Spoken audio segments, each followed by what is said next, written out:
from Britain to the land of the free. Mr. Sage and Mrs. Sage boarded the Titanic in England with third-class tickets and 9 kids in tow. None of them made it to America. The Anderson family from Sweden also had a third-class ticket, and all 7 of them perished, as did the English Goodwins, also a family of 7, and another family looking for a new start in the USA. Okay, so let's get back to our stoic man who's just bid his farewell to his wife and kid.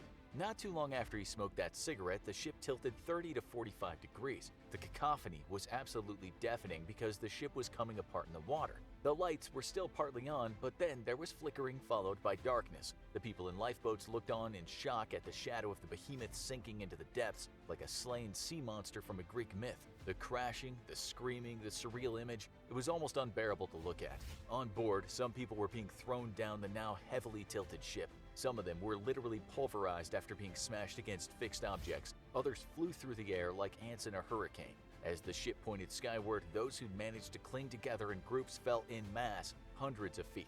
Some of those people ended up in the icy water, and believe it or not, a few of them were still in one piece. Others were not so lucky. They were cast into the sea only to be whacked by all the debris that came from the ship. Stuff like giant pieces of timber and bits of beds. The theory is some of the debris went down, but being buoyant, it came back up with a vengeance, and it hit the ill-starred swimmers. Maybe that was better than dying slowly in the freezing water. To say those survivors were cold would be an understatement. One of them later said the feeling was like being pierced by 1,000 knives. The temperature was about 28 degrees Fahrenheit, which didn't give people much of a chance of surviving.